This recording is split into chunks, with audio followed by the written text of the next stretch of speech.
continuar.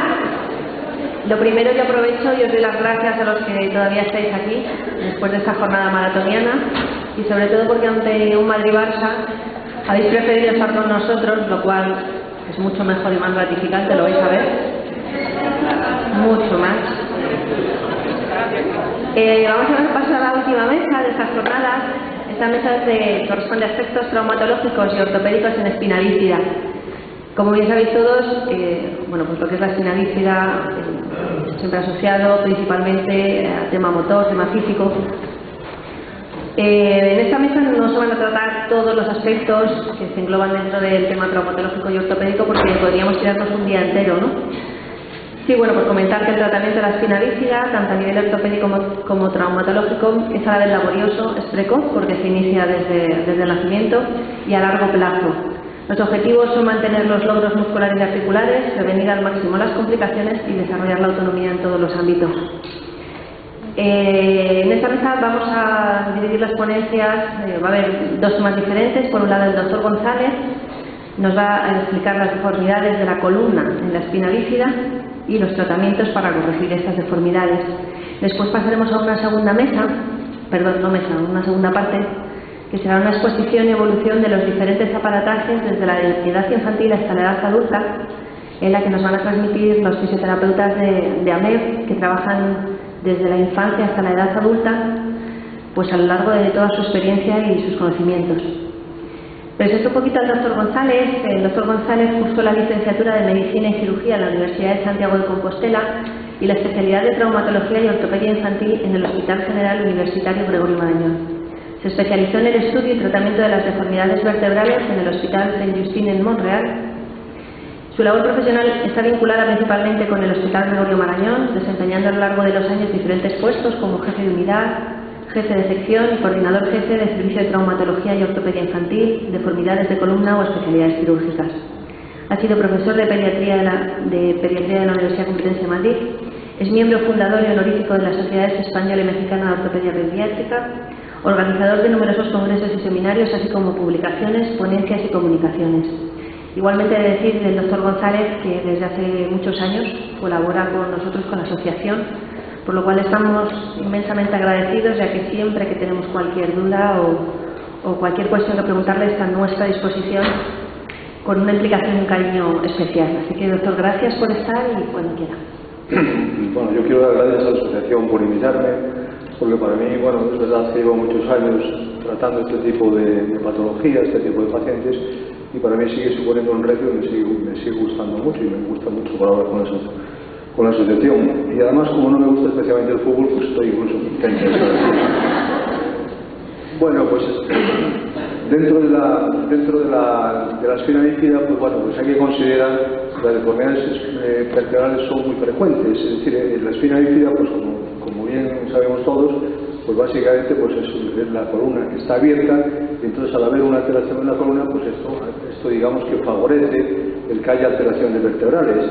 Entonces dentro de ello, pues digamos que hay una mayor frecuencia de deformidades congénitas, pero básicamente las deformidades que nos podemos encontrar suelen ser adquiridas, que a veces son paralíticas, o a veces aparecen asociadas, ¿no? Pues al crecimiento del niño, a veces a la médula anclar, en fin, que hay una serie de causas que lo pueden originar, y después pues también hay una serie de alteraciones que pueden ser mixtas, que partimos de una base congénita, pero después se añade pues una alteración paralítica porque a nivel neurológico pues así nos lleve, ¿no?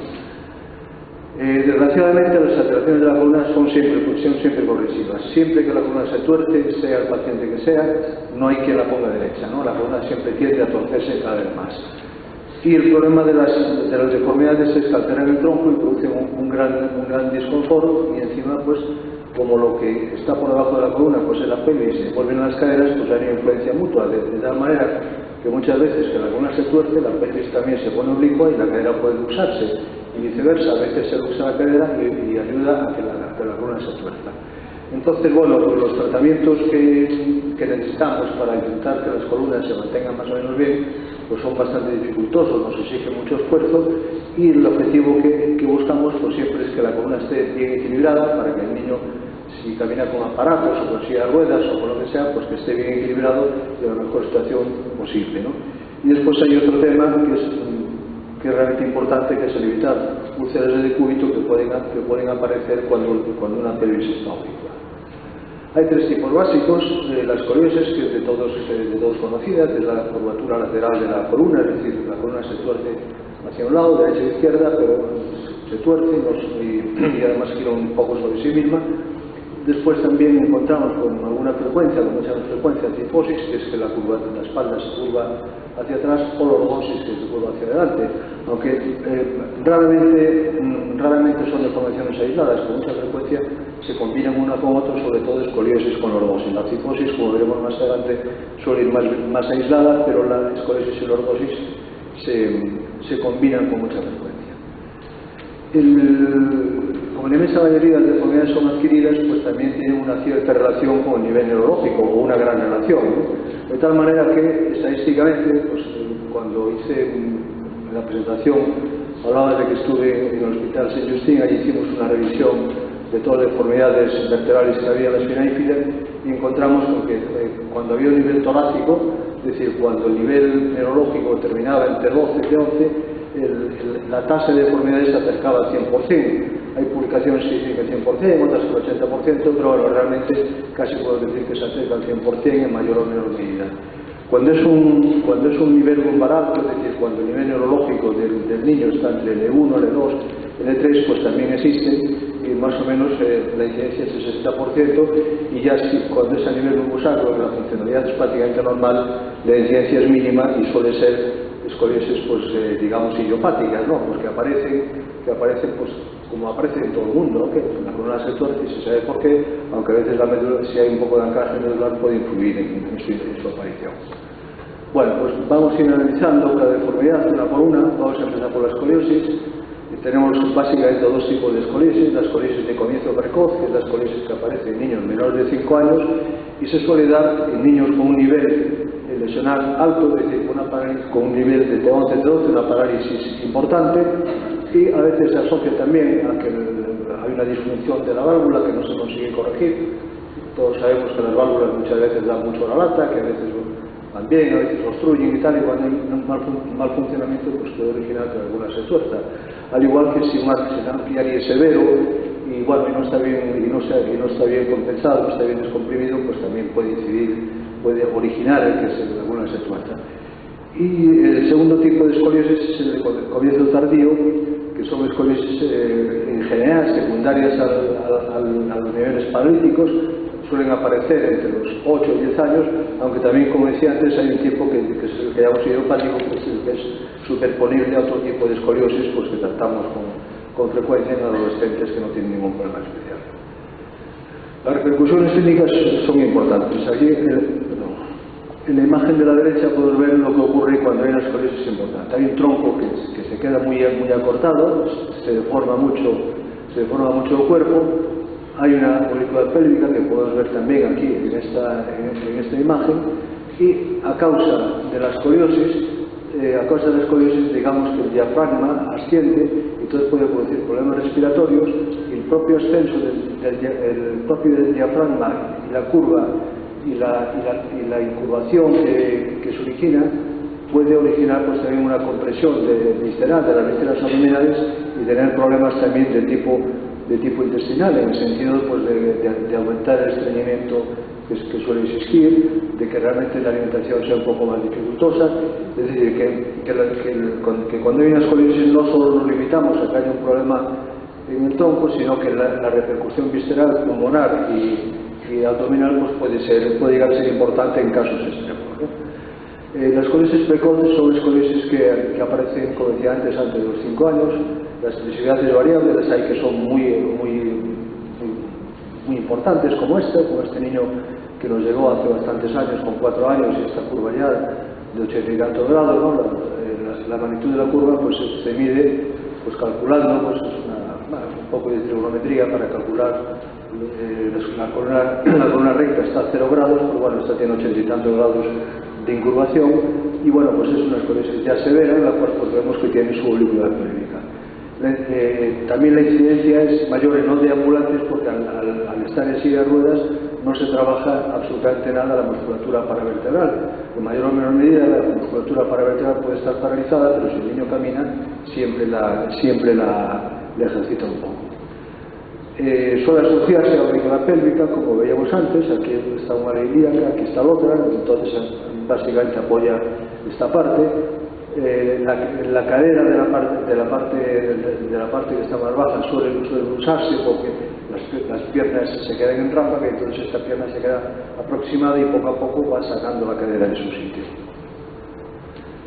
En cuanto al tratamiento de estos niños que tienen escoliosis precoz, cuando una escoliosis es leve, cuando tiene menos de 30 grados, pues bueno, pues en principio los observamos, no les ponemos ningún tratamiento, intentamos que se corrija si hay alguna causa evidente, como el ano quiario, como la válvula, que intentar corregirlo, y si hay una oblicuidad pélvica porque las caderas estén asimétricas, pues tratamos las caderas para intentar, con liberaciones musculares o algún tipo de cirugía, para intentar que haya menos contractura y que mejore la oblicuidad pélvica, que es parte de la escoliosis.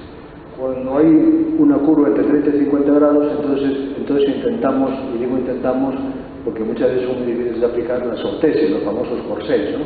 Los corsés, que después veremos algún ejemplo, que bueno, pues intentamos utilizarlos con la idea de ralentizarlos. Y cuando ya la curva es importante, cuando es mayor de 50 grados, que puede alterar mucho la función del niño, pues intentamos hacer una contención quirúrgica, digamos temporal, ¿no? Bueno, que veremos después, que nos ayuda a que la columna vaya creciendo lo más recta posible.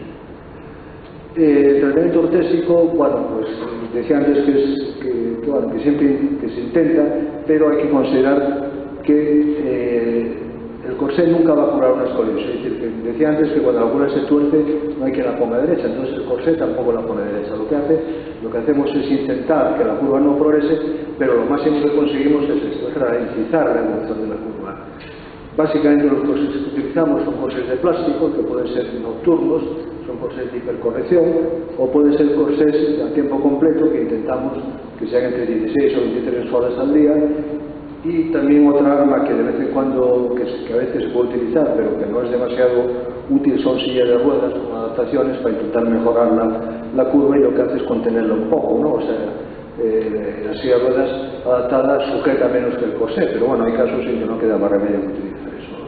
Entonces, bueno, estos serían dos tipos de corsés nocturnos. Son corsés en los que el niño duerme hipercorregido, es decir, este niño pues seguramente tendrá una curva hacia el lado derecho. Así lo que hacemos es torcerlo hacia el lado completamente, porque, bueno, si lo mantenemos así toda la noche, hipotéticamente, pues ayuda a que la curva se contenga, que la columna durante la noche crezca un poco más recta y nos puede ayudar a ralentizar. Este es otro tipo de corsé. Bueno, son dos marcas diferentes, pero bastante similares en cuanto a su funcionamiento. Este es otro tipo de corsé, es el corsé de Boston, que es el que se usa más horas al día, se usan entre 16 y 23, y el problema que tenemos con estos corsés pues es este, ¿no? Es adaptarlo y que sea congruente con sus aparatos, ¿no?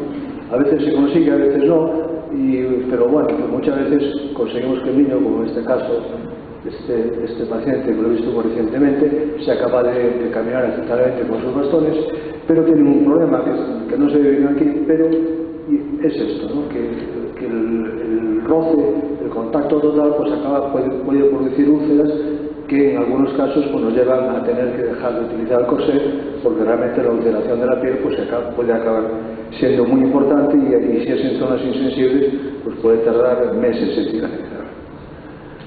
Este sería un ejemplo de silla de ruedas adaptada, que una serie de almohadillas aquí empujaría la parte convexa, aquí haría pues una especie de contrapresión a las cóncavas para intentar que la columna esté lo más recta posible, pero como decía antes, no son unos medios demasiado eficaces a la hora de intentar contener la curva. Cuando la evolución es severa, pues entonces ya entramos en un problema complejo, ¿no? Cuanto más pequeño es el niño, mayores problemas nos va a dar las escoliosis. Los corsés, bueno, vuelvo a decir que en estos casos son poco efectivos, y entonces ya vamos al tratamiento quirúrgico, que son lo que conocemos como instrumentaciones de crecimiento, es decir, son implantes vertebrales que ponen la columna derecha y que a medida que va creciendo el niño los ajustamos para que se mantengan. Entonces, bueno, pues es azaroso, y os voy a enseñar un caso que realmente fue muy azaroso y muy difícil, ¿no? Este es un caso pues, de hace unos 15 años aproximadamente. Se nos presentó con esta curva, era incontrolable completamente, entonces pues, le pusimos la instrumentación de crecimiento. La instrumentación de crecimiento pues, se expone la columna en un extremo y en otro de la curva, el resto de la columna no se toca, no se expone, porque si las ponemos se pega todo el bloque.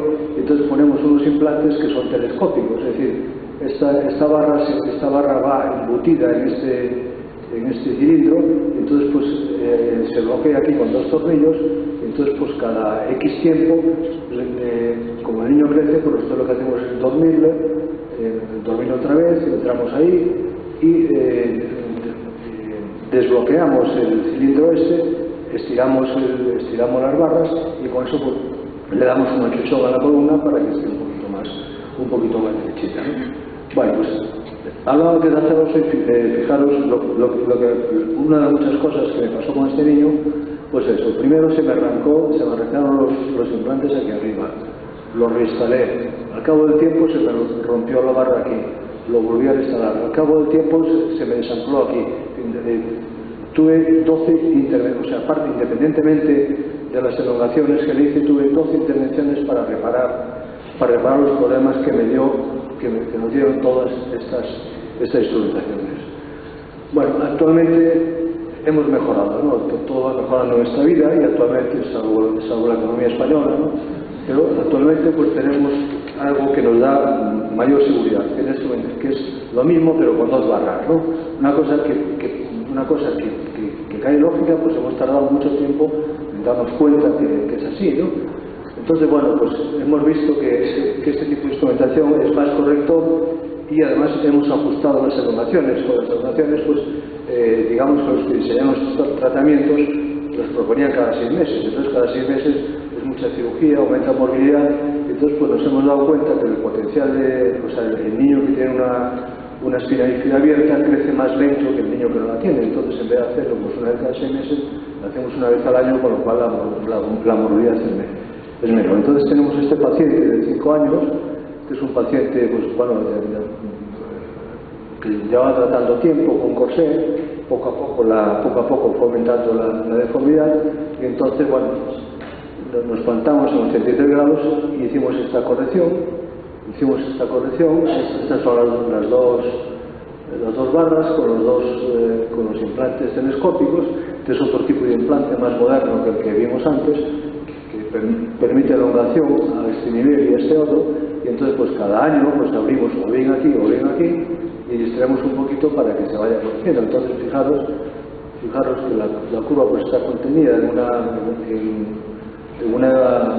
prácticamente en un 60%, y el perfil pues se mantiene muy bien y muy derechito.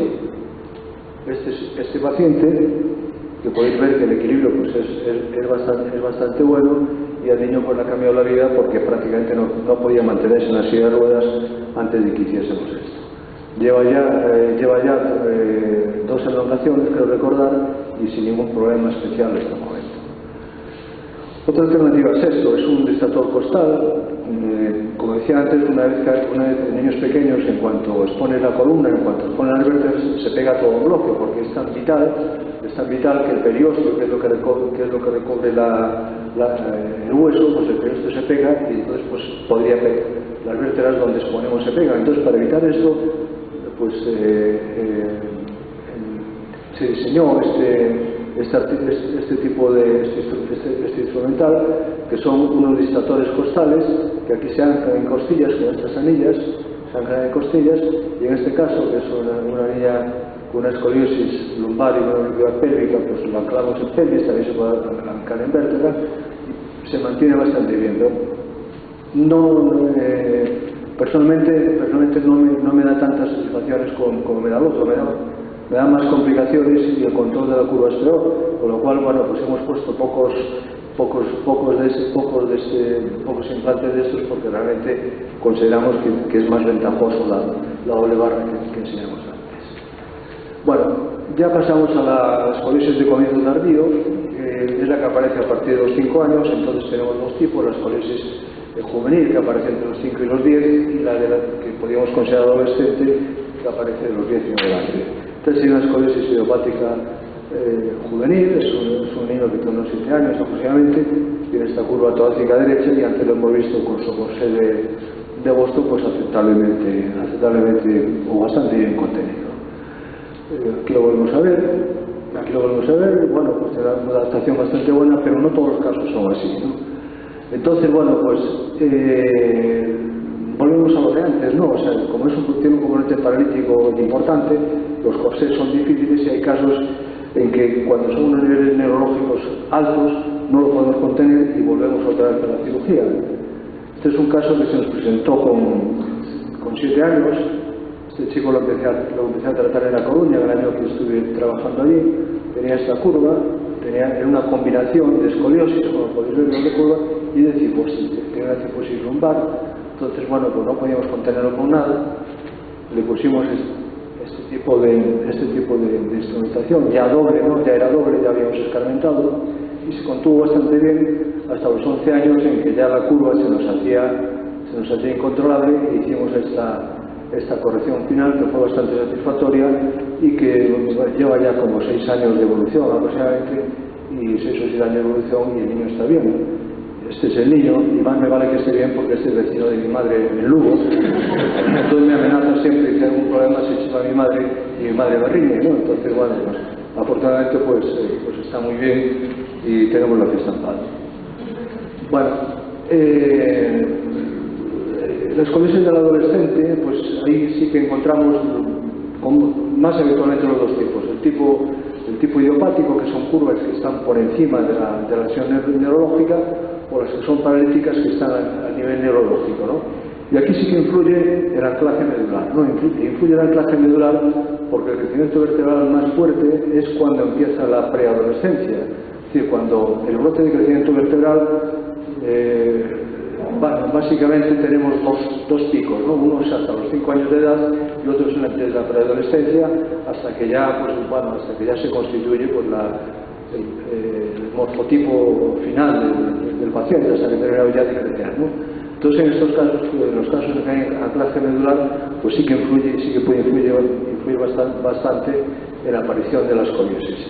Entonces, en estos casos, pues sí, los corsés sí que funcionan cuando son idiopáticas, pero a partir de los 45 o 50 grados sí que empezamos a necesitar hacer cirugía, porque ya sabemos que esa curva no hay que la contenga, ¿no? O sea, si malamente se contienen las escoliosis idiopáticas con corsés, las escoliosis de corte paralítico, pues se contiene muy mal, porque además pues, existe el factor de las úlceras y demás, que cuanto más torcida está la columna, más grande es la incidencia de aparición de úlcera, ¿no? Pero bueno, pues este es un caso de los 14 años aproximadamente. El nivel neurológico empezaba aquí, el L2 estaba bien, el E3 ya es gráfico, el E3, L4, L5, y bueno, tenía esta curva, y vista de perfil pues tenía también una cierta lordosis, ¿no? No era muy allá, pero sí estaba un poquito aumentada.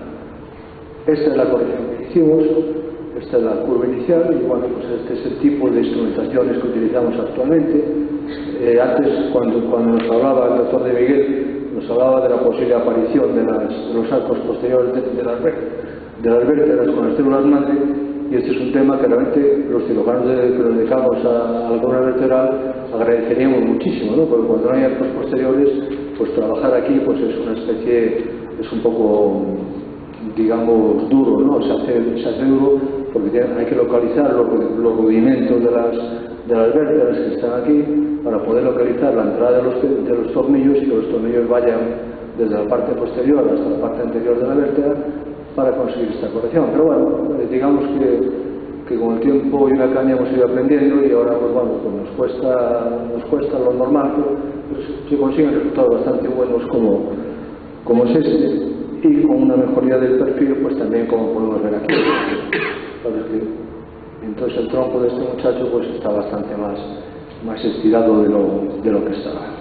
Bueno, llegamos a la otra deformidad que es la cifosis. La cifosis pues es bastante menos habitual que la escoliosis. se da solamente entre un 8 y un 15%, ¿no? Depende de las... pero es bastante poco habitual, y siempre que hay, casi prácticamente siempre que hay cifosis, el nivel neurológico suele estar alto, ¿no? Porque la zona cifótica lumbar, pues de alguna manera, pues aquí comprime la médula, la altera, y entonces hace que este funcionamiento sea peor, por lo cual los niveles pues, son más altos. Tenemos dos tipos básicos, que es la cifosis congénita, es decir, hay niños que nacen con una cifosis importante, que a veces incluso impide cerrar la lesión, y hay otros casos en que se va desarrollando poco a poco por el nivel paralítico. La cifosis sí que es evolutiva siempre, o sea, si la esclerosis progresa, la cifosis mucho más, ¿no? Entonces tenemos una serie de factores que influyen. Uno de ellos pues, es la retracción de los flexores de la cadera. Los flexores de la cadera irían desde aquí hasta aquí, entonces tiran y la columna se comba más, ¿no? Y después, a medida que se va torciendo la musculatura extensora de la cadera, de la columna, que tendría que estar por aquí, se luxa hacia adelante y puede hacer una especie de tirante, aunque sea un nivel, aunque sea una musculatura poco funcionante, sí hace cierto efecto tirante y cierta retracción, y además pues existe un tercer elemento que me he olvidado de anotar, que es la acción de la gravedad, ¿no? Al estar torcido de esta manera, pues claro, se va colapsando más todavía, ¿no? O sea que la gravedad tiene un factor que también es importante para la progresión de la cifosis, ¿no? Por eso un acortamiento del tronco importante, que pueden ver este caso, ¿no? Aquí tenemos la cifosis, el tronco se acorta, veíamos antes la compresión visceral abdominal, aquí también ocurre la restricción respiratoria, y no sé si se ve que este niño tiene aquí pues un apósito, porque con mucha frecuencia pues, se producen ulceraciones en el ápex, sobre todo con el uso pues, de algún tipo de aparato, porque normalmente pues, precisan aparatos altos los niños que mantienen deambulación. Este sería visto de frente, donde se puede ver como el abdomen está colapsado, y sin embargo, bueno, pues cuando el niño se impulsa con la cabeza hacia arriba, vemos cómo mejora, lo cual mejora el aspecto troncal, el aspecto del tronco, lo cual pues, nos da idea de la mejoría que podrá tener este niño con la cirugía. Las cifosis congénitas son cifosis que cuando el niño nace tiene más de 80 grados de angulación. Este es un caso muy antiguo, este es de cuando yo estuve en Canadá. Fijaros que tenía esta cifosis, tenía pues, prácticamente 180 grados y esta ulceración. Entonces, bueno, pues son estos casos, pues digamos, son casos de indicación quirúrgica por bastante relativamente precoz, ¿no? Cuando son de desarrollo paralíticas, como decía antes, se asocia siempre a nivel neurológico alto, y la acción de las retracciones de la retracción de los flexores de cadera es importante, y entonces en estos casos sí podemos intentar prevenirlo haciendo una liberación de los flexores, intentando que la silla de ruedas no vaya demasiado vertical, que vaya un poco echada hacia atrás, 45-60 grados, y el dormir en prono o que el niño juegue en prono, el estimular las posturas en prono, nos ayuda a prevenir un poco la progresión. Pero no obstante, pues podemos llegar a esta situación en que es una cifosis que tenía cierto componente congénito, pero básicamente de desarrollo, que ya está en 120 grados y que tiene una alteración, tiene unos acuñamientos vertebrales ya, consecuencia de la postura continuada de la columna en esta posición. El tratamiento ortopédico aquí sí que es absolutamente ineficaz, no debe intentarse porque la incidencia de úlceras es tremenda, y entonces pues ya sí que debemos encarar siempre el tratamiento quirúrgico, que se indica cuando hay úlceras, cuando hay alteraciones de sedestación. Y esta cirugía pasa por resecar el ápice de la cifosis y colocar pues, una estabilización en la columna que sea muy sólida, para que no tengamos problemas de desmontaje que pueden llegar a ser desastrosos, ¿no? Entonces este es un caso ya de hace bastante tiempo, una cifosis de 180 grados, aquí se ve mejor, y esta fue la corrección que hicimos, le resecamos un par de vértebras, digamos que estabilizamos, y la columna mejoró, y con este tipo de montaje, estos alambres los alambres están puestos en extraperiódicos, es decir, no se acercan al hueso y permiten el crecimiento del tronco a este nivel.